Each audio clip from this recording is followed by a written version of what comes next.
she'd never touched the storage boxes in the spare room. She said maybe the moving company had lost them. She said she was so sorry. Maybe Callie had given them away herself and simply forgotten.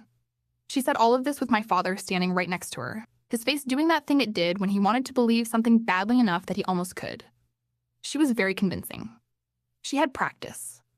What she didn't know, what she had no way of knowing, was that 3 days before that conversation, a woman 2 towns over had posted a photo in a local Facebook resale group. A photo of my mother's jewelry box. The one with the little ballerina on the lid that turned when you wound the key. The one my mother had owned since she was 7 years old. The one Diane had told my father she had never touched. It was listed for $45. I took a screenshot. Then I took another. Then I sat very still for a very long time. And then I started making phone calls. This is what happened next. My name is Callie Mercer. I'm 21 years old. And I want to start from the part that matters most. Not the betrayal, not the confrontation, not the moment everything came apart. I want to start with my mother. Because everything that happened, everything Diane did, and everything I did in response begins with her. Her name was Louise. She was 34 years old when she was diagnosed with ovarian cancer. She was 37 when she died. I was 12. I'm not going to tell you that her death was peaceful, or that I understood it, or that any of the things people say at funerals made it easier. I'm going to tell you it was the worst thing that had ever happened to me. And that for a very long time afterward, the only thing that kept some part of her present in the world, kept her real, kept her mine, were her things. Her handwriting in the margins of the books on her nightstand. Her perfume was still faintly present in a scarf she'd left folded in a drawer. A small wooden jewelry box with a ballerina on the lid that wound up and played a tinny version of Swan Lake when you turned the key. She had owned that box since she was 7 years old. She kept it on her dresser her entire life. When she died, my father asked me if I wanted it. I said yes immediately. That box sat on my dresser for 6 years. Until Diane. I want to tell you something before I go any further. At the time Diane moved into our house, I genuinely tried. I want you to know that. Because what came later was not for lack of trying. I tried. And I think that's what made what she did so precise. She knew exactly what to take. My father's name is Thomas. He is, at his core, a good man who has one significant flaw. He cannot tolerate an empty house. Not in a dramatic way. Not in a way that made him reckless or cruel. Just, he was the kind of person who needed presence. Who needed noise at dinner. Someone to hand coffee to in the morning, and a reason to come home at a specific time.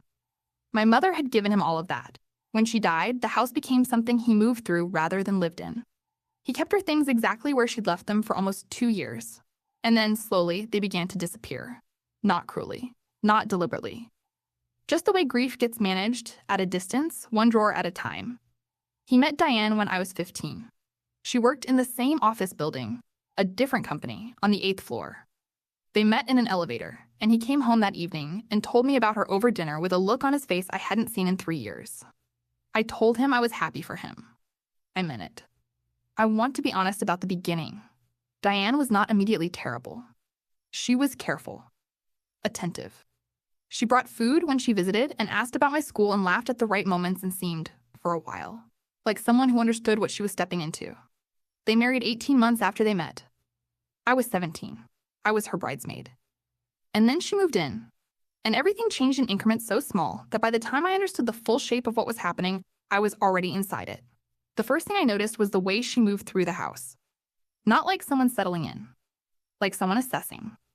She would stand in doorways and look at rooms the way people look at furniture they're deciding whether to keep. She rearranged the kitchen twice in the first month. She asked my father, gently, if he thought some of the older photos in the living room might feel heavy. Her word. And suggested they might be happier somewhere less central.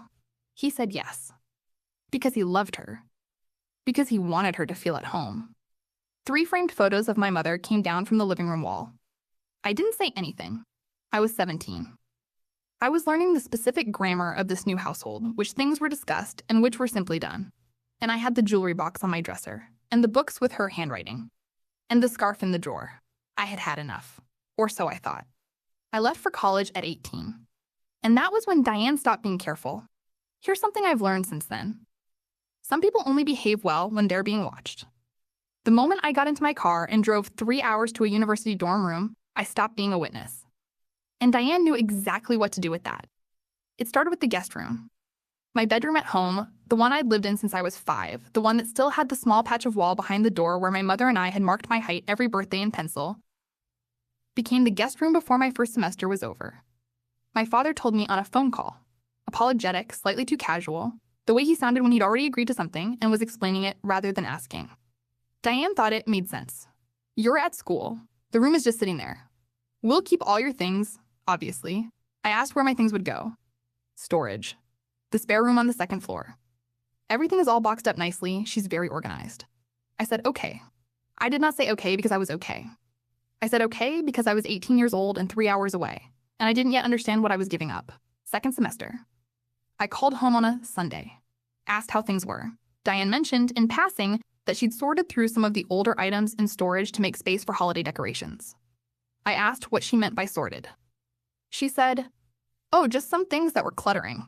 Nothing important. Don't worry, I made a note. Summer. I came home. The spare room had been reorganized. My boxes were still there. I counted them. Same number. I didn't open them. I didn't have a reason to. I should have opened them. Second year. Fall. I came home for Thanksgiving and noticed the scarf was gone from the drawer. I asked my father. He said he didn't know anything about a scarf. I asked Diane. She said she hadn't seen any scarf. Said maybe I'd taken it to school. Said maybe I'd misplaced it. Said it with a slightly concerned expression that made me feel, for a moment, like I was the one being unreasonable. I went back to school. And I started to understand, slowly, the way you understand things you don't want to, that the things I was losing were not being lost. They were being removed. Third year. Spring. I came home for Easter weekend to an empty house. My father was traveling for work. Diane was visiting her sister. I had the house to myself for 2 days, and I decided, for the first time, to open the boxes. I went to the spare room on a Saturday morning with a cup of coffee. 4 boxes. My name was written on the side in Diane's handwriting, which I found strange. These were my boxes, packed before she moved in, originally labeled in my own hand. But they'd been relabeled. I opened the first one. Clothes, books, some school things from high school. Normal. I opened the second one. More books. A few framed photos. A jewelry pouch from middle school. I opened the third one. And that was when I sat down on the floor. It was full, but it was wrong. My mother's books, the ones with the handwriting in the margins, were gone. In their place were textbooks I didn't recognize and some decorative items I'd never owned. I went through it slowly, item by item. Nothing that had been hers was there. I opened the fourth box. More of the same. My things, enough of them to look like a full box, but not her things. Not one single object that had belonged to her. No jewelry box. No ballerina. No Swan Lake when you turned the key. I sat on the floor of that spare room for a long time, and then I did something I should have done months earlier. I got up. I went to Diane's home office. I opened the filing cabinet where she kept household receipts and records. I had seen her reference it enough times to know it existed. I wasn't sure what I was looking for. What I found was a receipt from a local donation center dated 8 months earlier. Household goods, miscellaneous, donor name, Diane Mercer. I took a photo. I went back to the spare room, sat down again, and understood that this had not been an accident. You don't accidentally donate someone else's things. You don't accidentally relabel boxes to hide what's missing. You don't accidentally replace a dead woman's books with decor items so the weight feels the same when you lift the box. This was deliberate. This was planned. This was someone who had looked at my mother's presence in that house and decided, methodically, to erase it. I put the receipt photo in a folder on my phone. And then I called my best friend, Priya. She answered on the second ring. I said, I need you to help me figure out what to do next. She said, tell me everything. I did. When I finished, she was quiet for a moment. Then she said, Callie, before you do anything, Google the jewelry box. I said, what? The one with the ballerina. Search for it. Facebook Marketplace, local resale groups, and OfferUp. Just look before you assume a donation. Look. I thought she was reaching. I started searching anyway. Because I had nothing to lose. And 40 minutes later, I found it. I want you to understand what it feels like to see your dead mother's jewelry box listed for sale by a stranger. The photo is clear. Good lighting.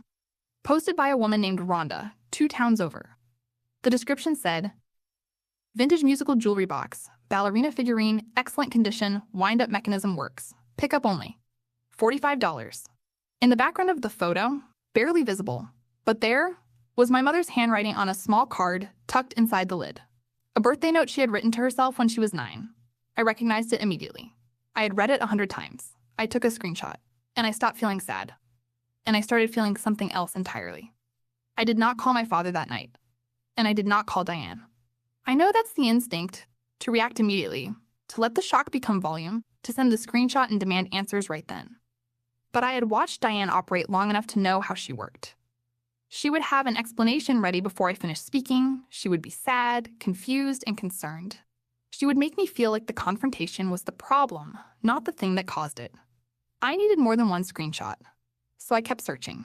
Priya and I split the work. She took Marketplace and OfferUp. I took local Facebook groups, neighborhood buy-sell pages, estate sale groups, the kind of community boards where people post furniture, kitchenware, and lamps. We searched for 2 hours. What we found, 3 more items I recognized. A set of my mother's hardcover novels, the ones with her handwriting in the margins, posted in a book resale group by the same woman, Rhonda. Classic fiction, some with previous owner's notes, adds character. $20 for the set. A hand-painted ceramic bowl my mother had brought back from a trip she'd taken before I was born, before she even met my father. It was in a local antique resellers group. Different seller.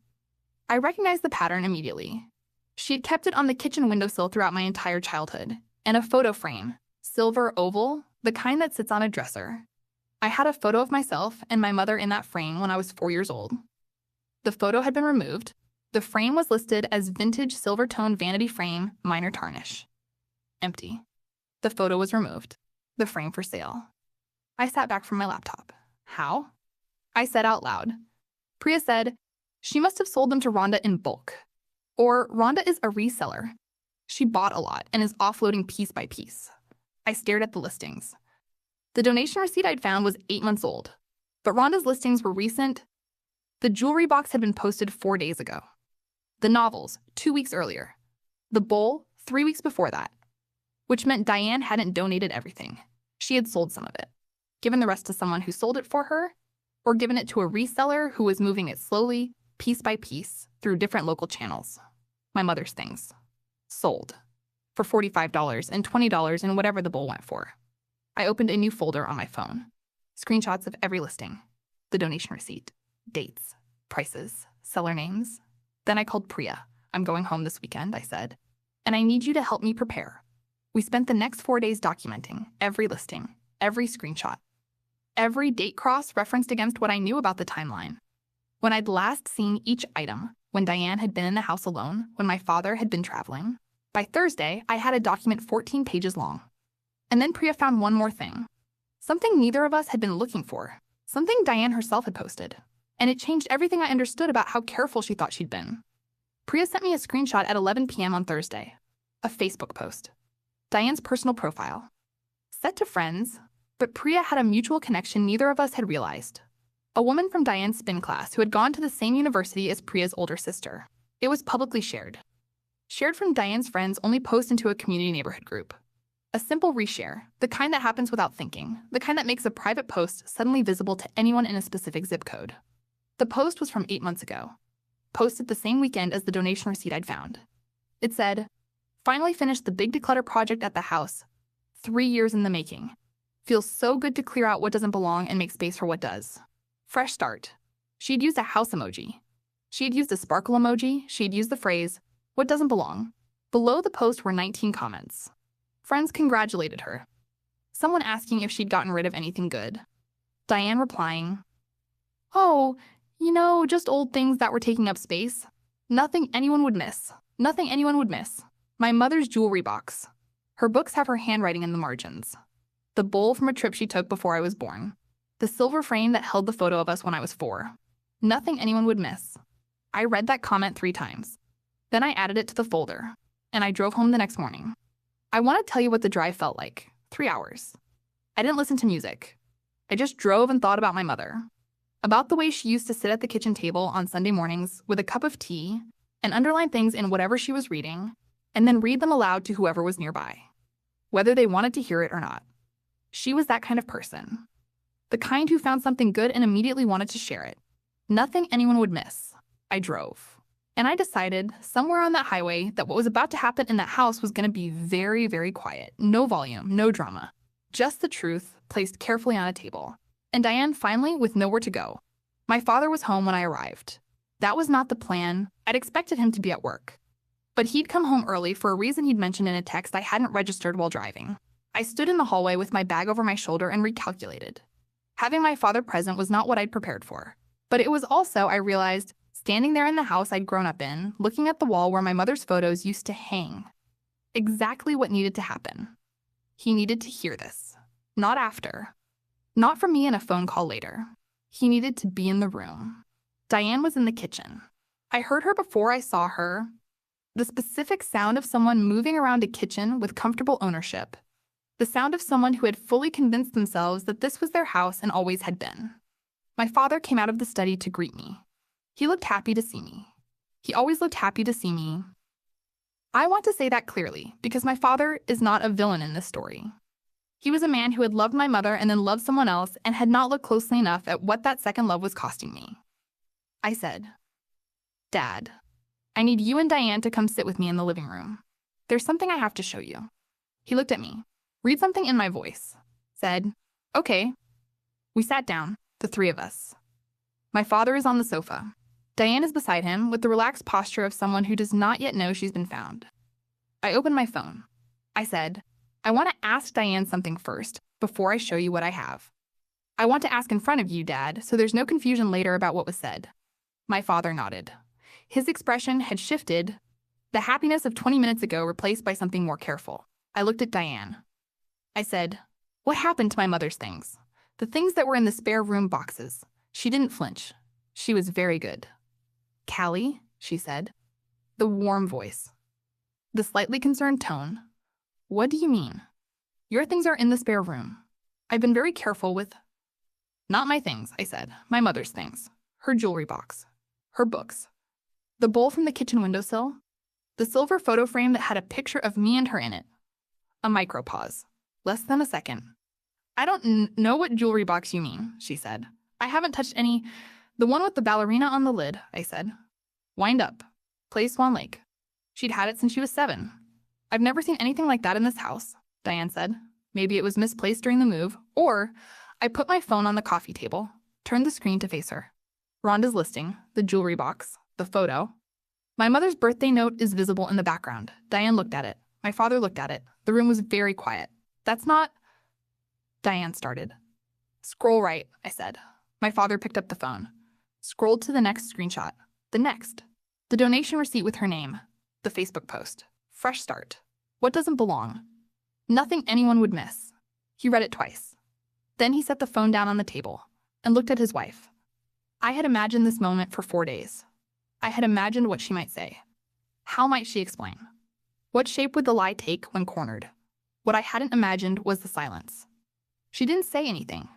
Not immediately. She looked at the phone on the table for a long moment, and then she said, "I was trying to help. The house was full of, things were everywhere, and it felt cluttered, and I thought—" "You thought," my father said, very quietly. "Thomas. I was just trying to—" "Those were Louise's things," he said. 3 words. Louise's things. He didn't raise his voice. He didn't need to. Something happened to his face that I had never seen before, and I hope I never see again the specific expression of someone understanding, all at once, that a person they love has done something they cannot make simple. Diane tried again. "I didn't think Callie still needed. They weren't yours to make that decision about," I said. She looked at me. The warm voice was gone. The concerned expression was gone. What was underneath, just for a moment, just before she pulled it back, was something I recognized. Not guilt. Satisfaction. The kind that comes from having done the thing you wanted to do for a long time and gotten away with it. She thought she had gotten away with it. She almost had. My father asked her, directly, how many items she had removed from the house without telling him. She said she didn't remember exactly. He asked her if she had sold any of them. She said she had donated some things and given a few items to a woman from her gym who ran a resale operation, but she hadn't sold them. She had simply passed them along. My father said, "To be sold." Diane said, "I didn't think." "No," he said. "You didn't." And then he said something I had not expected him to say. He said, "I want you to leave the house tonight, Diane. I need time to think about this alone." She stared at him. "Thomas?" "Tonight," he said. She left within the hour. I sat on the back porch while she packed a bag. listened to the sounds of the house settling around a decision my father had made. And when the front door closed, I heard my father sit down at the kitchen table. I went inside, sat across from him. He had his hands around a cup of coffee he wasn't drinking. He said, "I should have seen it." I said, "You loved her. You wanted things to be okay." He looked at his hands. "She took Louise's things, Callie." "I know," I said. "She took them and sold them and told you they were never there." "I know, Dad." He was quiet for a long time. Then he said, "We're going to get them back." And the thing I felt in that moment, it wasn't victory. It was something quieter. The particular feeling of being believed. After 3 years of doubting myself, of being told I was misplacing things, of performing okayness in a house that had been systematically cleared of my mother. My father looked at me across the kitchen table and said, "We're going to get them back." And I realized I hadn't understood until that moment how much I needed to hear it. We started the next morning. My father called Rhonda, the woman who had listed the jewelry box, and explained the situation plainly, that the items she'd purchased or received had been taken from his home without his knowledge or consent, that they belonged to his late wife, that he was not looking to cause problems for her, only to recover what was taken. Rhonda was quiet on the phone for a moment. Then she said, "The woman who gave me those things told me they were her mother's estate items, that there was no family left." My father said, "Her mother's estate. There is family left. Her name is Callie. She's 20 years old and sitting right next to me." Another silence. Rhonda said, "I still have most of it. I hadn't gotten around to listing everything yet. The jewelry box I posted, but nobody's bought it. The books I sold last week, I'm sorry, I can't undo that, but the rest I still have." She gave us an address. Said to come whenever we wanted. We drove over that afternoon. The jewelry box was on a folding table in her garage with 6 other items I recognized. My mother's ceramic bowl, a small framed watercolor print she'd bought at a street market the year before I was born, a bundle of letters tied with a rubber band, letters my grandmother had sent my mother during her first year of college, which my mother had kept in the wooden box on her nightstand. I picked up the jewelry box, wound the key. The ballerina turned. Swan Lake, thin and tinny and perfect, in the middle of a stranger's garage on a Tuesday afternoon. I had not cried yet, not through the confrontation, not through my father's conversation with Diane, not through the long night in between. I cried then. Not for long. Just long enough. Rhonda gave us everything she still had. She refused to accept any payment for items she hadn't yet sold. She handed them to my father in a cardboard box and said, quietly, "I'm sorry this happened."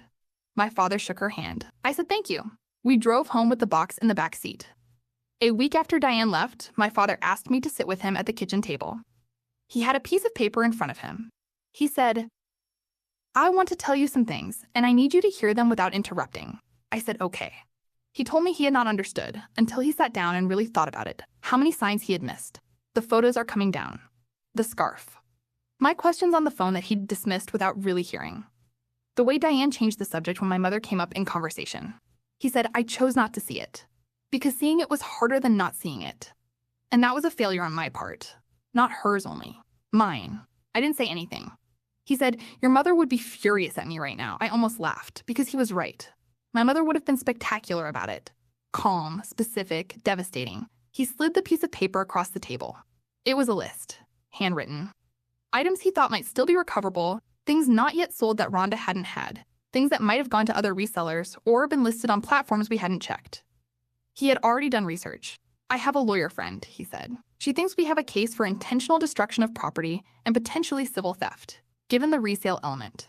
She said the Facebook post and the listing screenshots are strong documentation." I looked at the list. "I don't need a case," I said. "I just need what I can get back." He nodded. "The case would mostly be about making sure she can't do this to someone else," he said. "And making sure there's a formal record of what she did." I thought about that. About Diane and the satisfied flicker I'd seen in her face before she pulled it back. About the Facebook post with the sparkle emoji. About nothing anyone would miss. I said, "Okay." And my father called his lawyer friend the next morning. "I want to tell you what we recovered. The jewelry box, the ceramic bowl, the watercolor print, the letters from my grandmother, a small photo album, not one I'd known Diane had taken, found by Rhonda in a bag she hadn't opened yet. Photos of my mother from before I existed. Before my father. Before illness. A woman in her 20s, laughing at something off camera, standing somewhere warm with good light. I had never seen those photos. I sat with the album for a long time the night my father brought it home. And then I found, tucked into the back sleeve of the album, a piece of paper I hadn't known existed. Not a letter. A list. My mother's handwriting. At the top, things I want Callie to have.